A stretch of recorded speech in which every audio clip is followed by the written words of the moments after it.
বাংলাদেশের আধ্যাত্মিক রাজধানী বাংলাদেশের আধ্যাত্মিক রাজধানী পুণ্যভূমি সিলেট। হযরত শাহজালাল, হযরত শাহ কোরআন সহ 360 আউলিয়ার পুণ্য স্মৃতি বিজড়িত সিলেটের পবিত্র ধর্ম থেকে আপনাদের রাজধানী ঢাকায় জাতীয় প্রেস ক্লাবের সামনে আমাদের প্রিয় ভাই সিলেট বন্ধু সুহেল ভাই সহ আরো অনেকের নেতৃত্বে সিলেটের যোগাযোগ ব্যবস্থা, বিশেষ করে আজকের যে মানববন্ধন, এই মানববন্ধনের উদ্দেশ্য হল আমাদের সিলেটের যাতায়াত ব্যবস্থা, বাংলাদেশের সকল যাতায়াত ব্যবস্থা থেকে নাজুক। আপনারা প্রিয় সাংবাদিক বন্ধুরা, আপনারা ভালো করে জানেন এবং আপনারা বলে থাকেন, প্রিয় সাংবাদিক বন্ধুরা, আপনারা বলে থাকেন সিলেট দ্বিতীয় লন্ডন, সিলেটকে আপনারা দ্বিতীয় লন্ডন বলে। কিন্তু একবার আমি আমন্ত্রণ জানাবো সিলেটের একজন নগণ্য নাগরিক হিসেবে, আপনারা আসুন দেখে যান সিলেট দ্বিতীয় লন্ডন নাকি সিলেটের বাংলাদেশের সব অঞ্চল থেকে অত্যন্ত অবহেলিত, অত্যন্ত বঞ্চিত একটি এলাকা, তার নাম হলো সিলেট। এই সিলেটকে কেন, কি জন্যে এত বঞ্চিত অবহেলিত করে রাখা হয়েছে আমরা জানি না। অথচ এই সিলেটের অঞ্চল থেকে, সিলেট বিভাগ থেকে প্রাকৃতিক সম্পদ থেকে শুরু করে এবং বৈদেশিক রিমিটেন্স যোদ্ধা বলা হয়, সেই রিমিটেন্স বিশ্বের সেরা রিমিটেন্স যোদ্ধা, বাংলাদেশের প্রথম সারির রিমিটেন্স যোদ্ধা। বন্ধুরা, এই আপনারা জানেন জুলাইয়ের সেই অভ্যুত্থান থেকে একমাত্র দেশকে রক্ষা করেছে সিলেটের রিমিটেন্স যোদ্ধারা। আজ প্রবাসী আজকে ঢাকা রাজধানী জাতীয় প্রেস ক্লাবের সম্মুখ থেকে আমি আমাদের বিশ্বের প্রবাসী বন্ধু, বিশেষ করে সিলেটের প্রবাসী বন্ধুদেরকে আমরা অভিবাদন, শুভেচ্ছা এবং অভিনন্দন, কৃতজ্ঞতা জানাই। এজন্য এই রিমিটেন্সকে ডক্টর ইউনূসের সরকারকে সেদিন রক্ষা করেছিলেন।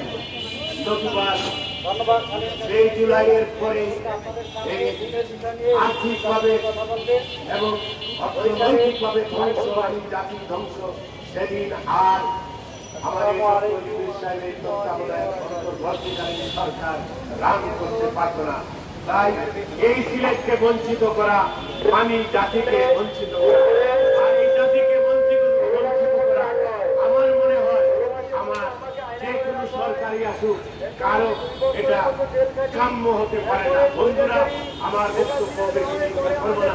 আজকে যে উদ্দেশ্যে আমরা এখানে মানববন্ধনে উপস্থিত হয়েছি, সিলেটের যোগাযোগ ব্যবস্থা, সিলেটে এই ব্যক্তিগত 5 বছর ধরে যে সড়কের যে বেহাল অবস্থা,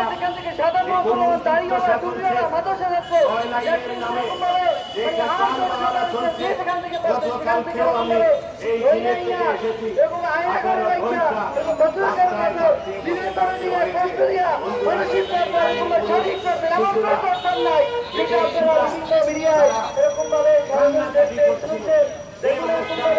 রাস্তায় আমাদের সিলেটের মানুষ তারপরেও বিক্ষুব্ধ হয়ে উঠেনি।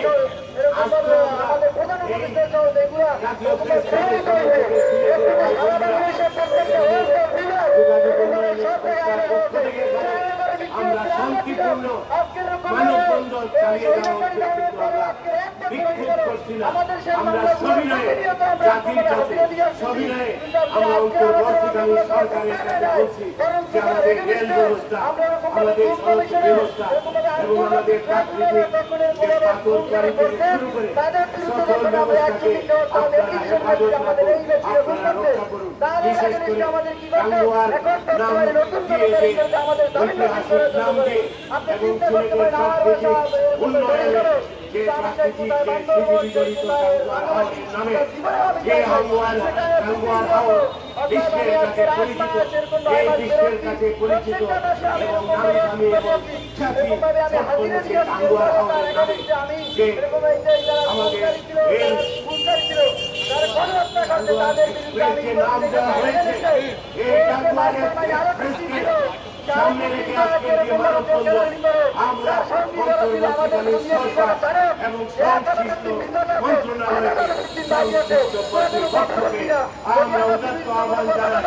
আমরা সিলেটবাসীর পক্ষ থেকে যোগাযোগ উন্নয়ন সংস্থার পক্ষ থেকে আমাদের যোগাযোগ উন্নয়ন পরিষদের যারা আয়োজন করেছেন তাদের সকলের পক্ষ থেকে আমরা উদাত্ত আহ্বান অনুরোধ জানাচ্ছি, অনতি বিলম্বে টাঙ্গুয়ার এক্সপ্রেসকে আপনারা অবিলম্বে এই রেল পারমিশন দিয়ে অনুমতি দিয়ে সিলেটবাসী যে রক্তক্ষরণ হচ্ছে, সিলেটের মানুষের যে রক্তক্ষরণ হচ্ছে